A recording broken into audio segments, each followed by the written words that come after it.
Mañanas en Libertad, con Luis del Pino.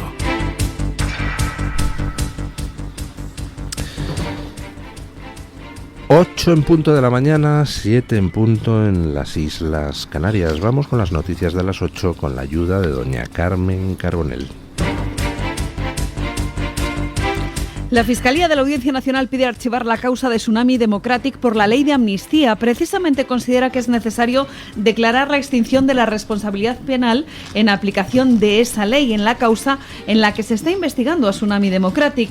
Actualmente lo que se buscaba es si se habían cometido delitos de terrorismo, los acaecidos en octubre de 2017, cuando Barcelona se convirtió en un polvorín por culpa de los independentistas. Ahora, con la ley de amnistía en la mano, la Fiscalía aboga por pasar página, al no apreciar que los hechos hayan ni hipotéticamente causado de forma intencionada graves violaciones de los derechos humanos, que es el límite que marca la ley. El límite que marca la ley. Graves violaciones de los derechos humanos, es decir, si tú quemas coches, cortas carreteras, tomas una terminal aérea, eso puede o no ser terrorismo dependiendo de si ha causado graves violaciones de los derechos humanos. ¿Y qué significa graves en ese contexto? Pues lo que le dé la gana a Pedro Sánchez, claro está.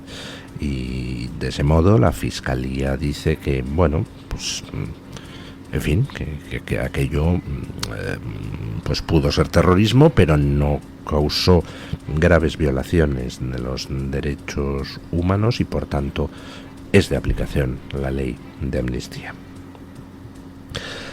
Vamos a ver qué es lo que pasa con la ley de amnistía. Tenemos por un lado el caso de Tsunami Democratic,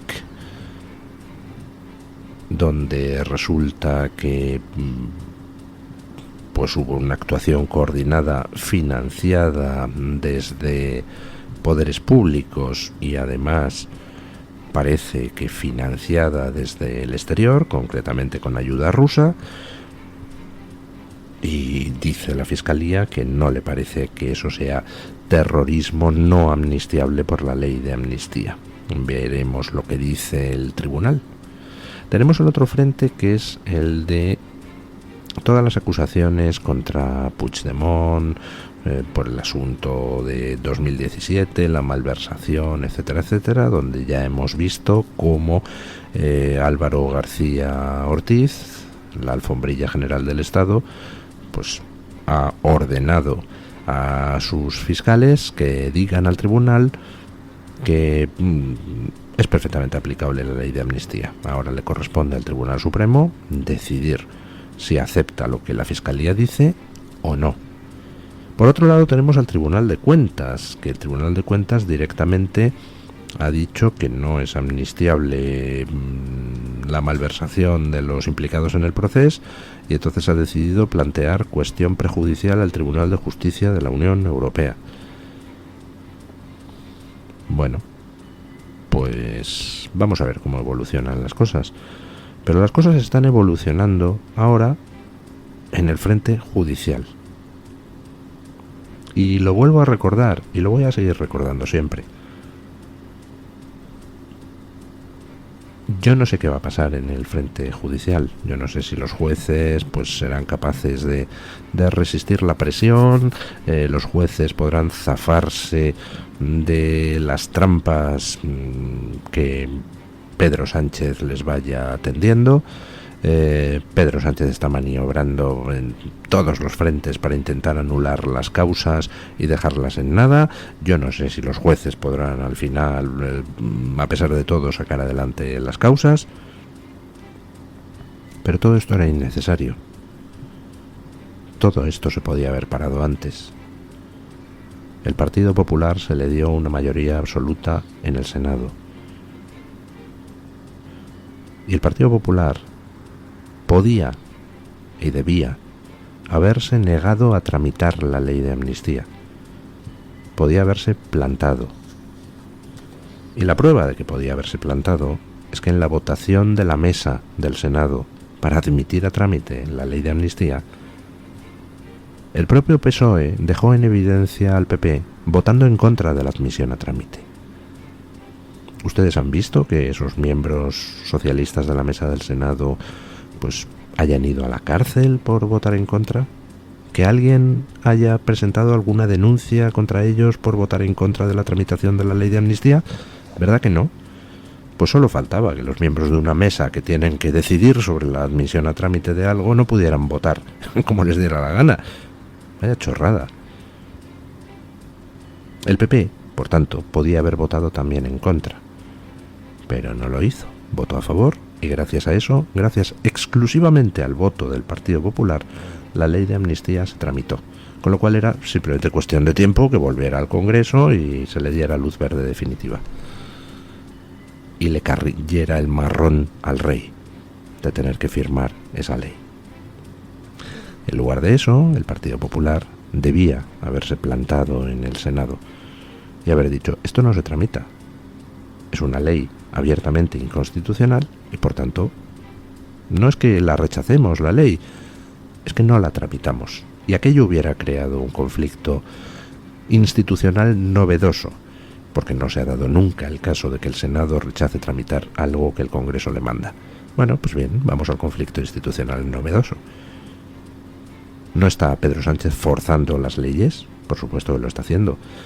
¿No está Pedro Sánchez riéndose de todas las normas y retorciéndolas, cambiándolas o ignorándolas? ¿Y no está colonizando todas las instituciones, acabando con la separación de poderes y el Estado de Derecho? Bueno, pues entonces habrá que responder acordemente. Pero en lugar de eso, la mayoría absoluta del PP en el Senado no ha servido hasta ahora para nada.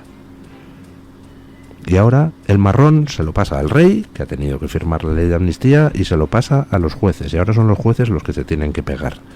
Y mientras tanto, sí, te dicen, no, pero seguro que al final Europa no va a hacer nada de nada. Y la prueba la tenemos en que la propia candidata del Grupo Popular, Ursula von der Leyen, no puede ser más amiga de Pedro Sánchez. No puede ser más apoyo de Pedro Sánchez. ¿Europa va a hacer algo? Por supuesto que no. Lo que no hagamos aquí, nadie nos va a venir a resolverlo desde fuera. El gobierno de Pedro Sánchez incluye en la ley de paridad un apartado que elimina el veto del Senado al techo de gasto. De esta manera cuela en esta medida, que no tiene nada que ver con la anterior norma, la idea de que el Senado tenga capacidad de veto a la hora de aprobar el techo de gasto. Esta praxis, la de incluir de rondón algunas medidas en otras leyes, se hace para poder aprobar cuestiones sin levantar la alarma de otros grupos y que se terminen aprobando arrastrados, precisamente por otras.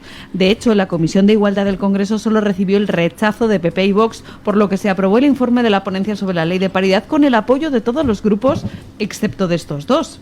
Por tanto, con este cambio que ha incluido el gobierno de Pedro Sánchez, se elimina la capacidad de veto, por lo que no será posible que el Senado tumbe el techo de gasto como ocurrió en marzo pasado. Bueno, pues aquí tenemos otra vez otro intento del Partido Socialista por saltarse las normas. Cuela de rondón en la ley de paridad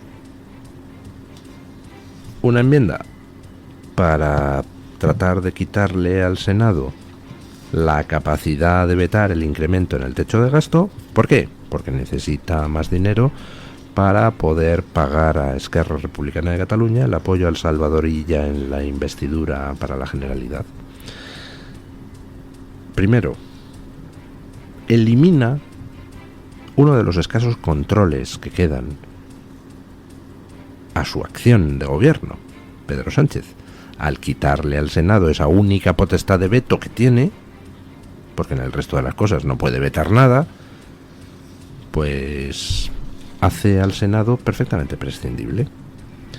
Y en segundo lugar, lo hace además recurriendo a una triquiñuela ilegal, porque hay sentencias que declaran la ilegalidad de este tipo de prácticas, que es meter en una ley algo que no tiene nada que ver con esa ley.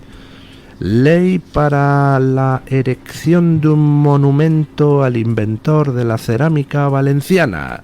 Y entonces te meten en esa ley por la cual alteramos los cupos pesqueros en la zona de captura del Atlántico Norte. Y dices, ¿qué tendrá que ver la pesca en el Atlántico Norte con la cerámica valenciana?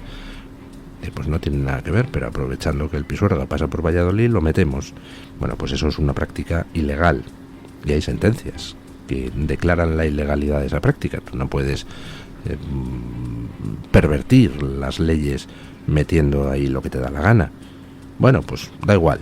Aunque haya sentencias que declaran la ilegalidad de esa práctica, Sánchez te mete una eliminación del veto del Senado a los incrementos de techo de gasto en la ley de paridad, y se fuma un puro.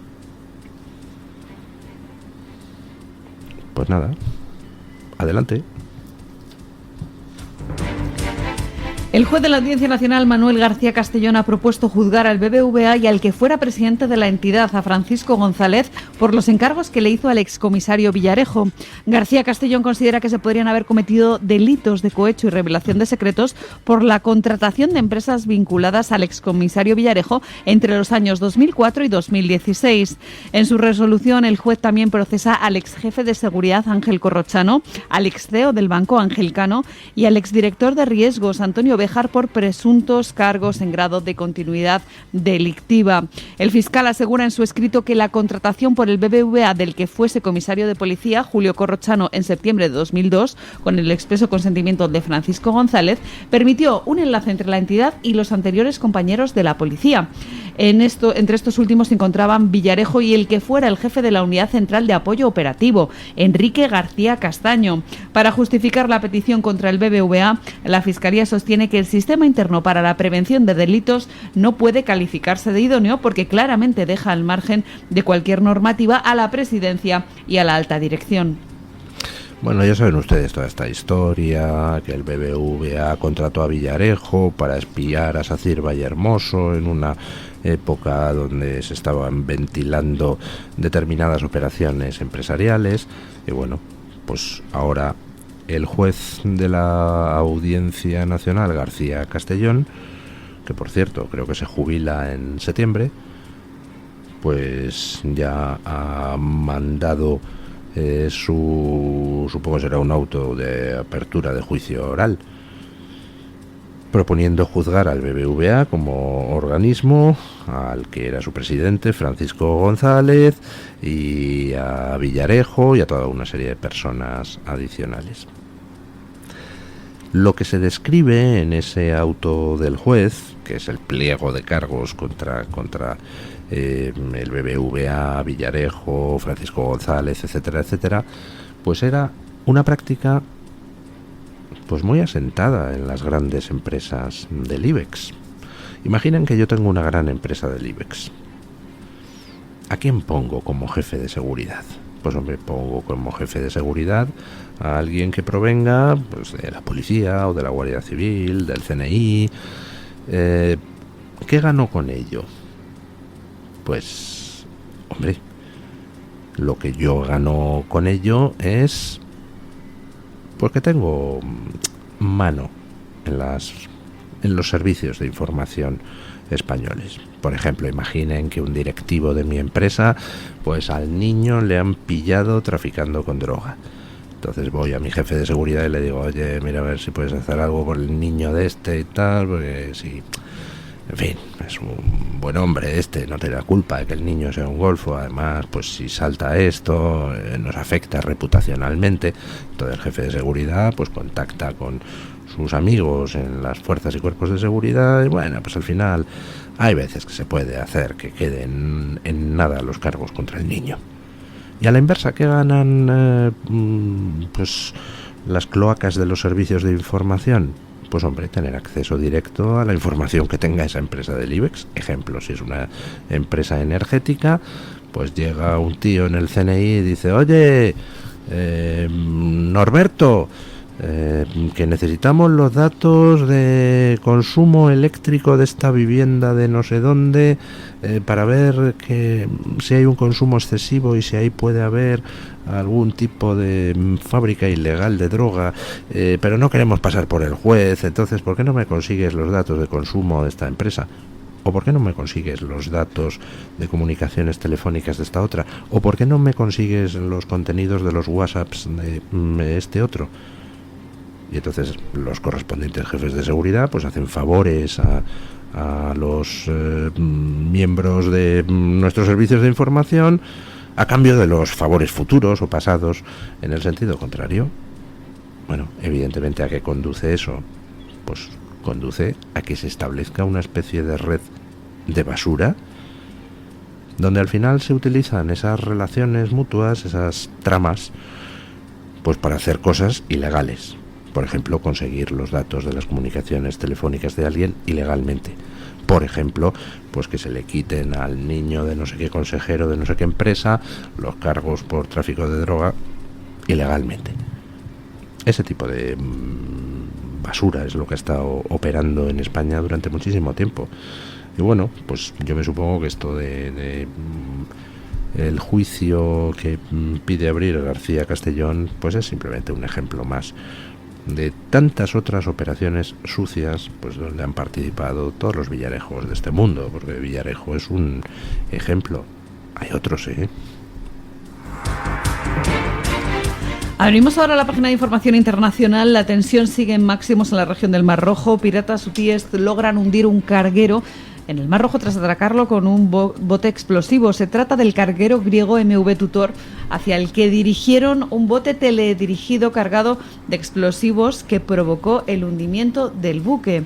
Por su parte, los hutíes, la tribu que controla el poder en Yemen tras la guerra, no se ha atribuido de momento la responsabilidad de este hundimiento.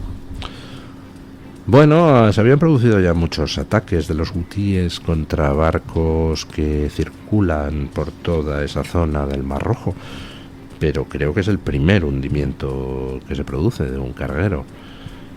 Ya es un paso más en la escalada. Veamos cómo reaccionan las potencias occidentales ante algo que no hace sino acrecentar el riesgo. Por supuesto, ya estamos todos sufriendo las consecuencias de todos estos ataques de los hutíes al comercio en el Mar Rojo, porque hace ya tiempo que, pues, en fin, la navegación comercial en algunos casos se desvía para dar la vuelta por el Cabo de Buena Esperanza, lo cual alarga los tiempos, aumenta los costes, o bien pues se ve obligada a pagar unos costes de seguros increíblemente grandes para seguir con la ruta con alguna ruta que atraviese el Mar Rojo. En cualquiera de los casos, todo eso se traduce en un incremento de los precios que terminamos pagando por las mercancías. Bueno, hay una operación en teoría en marcha, la operación Atalanta, para acabar con la piratería hutí. Por lo pronto no parece que esa operación haya conseguido evitar el hundimiento de este carguero, que se ha hecho atacándole con un bote suicida lleno de explosivos. Y ahora me gustaría que escucharan algo que pasó ayer en la Comisión de Peticiones de la ONU. Vamos ahora con una insólita petición que se escuchó ayer en la ONU. La Asociación Adelante Reunificacionistas insta a Naciones Unidas a reconocer la reunificación de Puerto Rico y España como una forma de descolonización. Su portavoz, Annette Falcón, lo expresaba de esta manera. Han transcurrido 125 años desde que Puerto Rico era provincia española y los puertorriqueños poseíamos los derechos de cualquier español. Sin embargo, fue bajo las armas de los Estados Unidos cuando dejó de ser territorio español y desde entonces somos una colonia de Estados Unidos.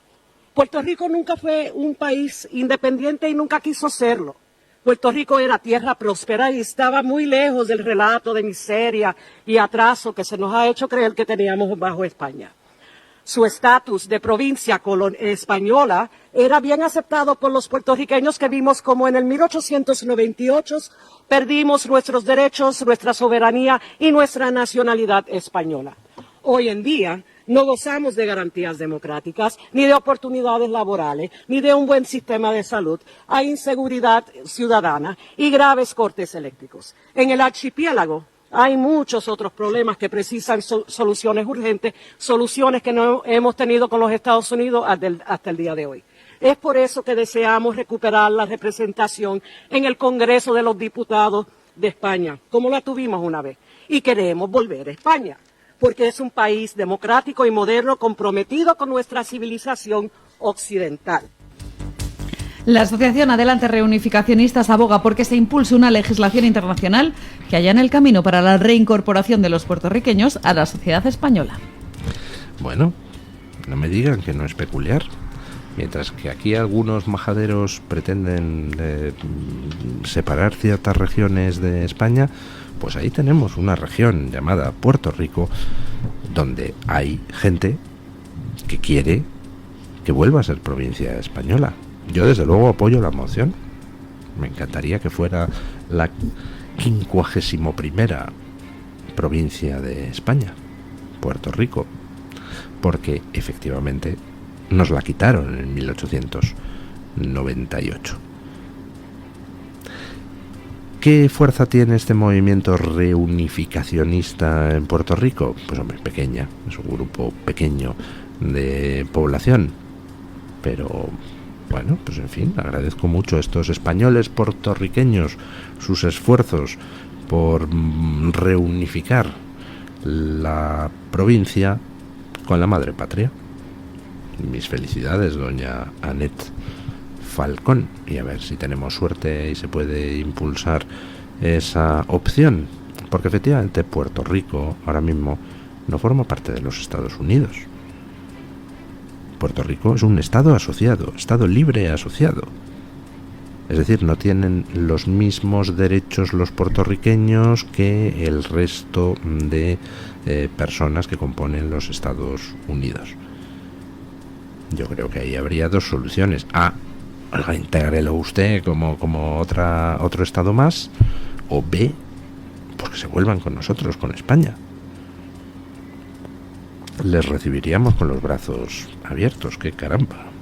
Bueno, vamos con don Juan Carlos Tellez para que nos cuente qué trae hoy Voz.us en la portada. Buenos días, don Juan Carlos. ¿Qué tal, don Luis? Muy buenos días y saludos para toda la audiencia desde Voz. Hoy en nuestra portada les desvelamos los detalles de ese esperadísimo debate presidencial entre Joe Biden y Donald Trump, para el que ya queda menos de una semana. Será el próximo jueves y anoche las dos campañas cerraron los últimos flecos importantes de cara a la celebración de este debate. Con un tradicional lanzamiento de moneda que ganó Joe Biden, tuvieron que elegir, entre otras cosas, el orden de las intervenciones o la colocación de cada uno de los candidatos. Joe Biden decidió colocarse en el atril derecho, algo que en principio resulta mucho más favorecedor para la televisión y otras pantallas de cara al espectador. Donald Trump, por su parte, fue el encargado de elegir quién tendrá la última palabra del debate y decidió ser él mismo quien cierre este debate que organiza la cadena CNN. Mientras tanto, continúan las recaudaciones de fondos y otros actos de campaña y también las encuestas. Hoy nos hacemos eco de una importante en Voz en la que desvelamos que los votantes hispanos empiezan a confiar más en Donald Trump que en Joe Biden para manejar la inmigración. Ya saben que los demócratas suelen tener ventaja entre el votante latino cuando se trata de quién debería manejar la situación migratoria. Sin embargo, según una encuesta realizada por X, en 7 estados clave para alcanzar la presidencia, los demócratas ya no cuentan con esa ventaja entre los votantes hispanos y son más los que confían en el candidato republicano. Y también les recomendamos, antes de despedirnos, esta interesante información sobre un vídeo que ha salido a la luz y en el que el vicepresidente de la compañía Disney reconoce que la compañía discrimina a los hombres blancos. No se pierdan esta grabación con cámara oculta en la que Michael Giordano, vicepresidente de Disney, confiesa a un periodista que el gigante del entretenimiento tiene prácticas internas que ordenan marginar a las personas según su raza y género, en concreto si se trata de hombres, heterosexuales y blancos. El racismo ha vuelto a los Estados Unidos. Muchas gracias, don Juan Carlos.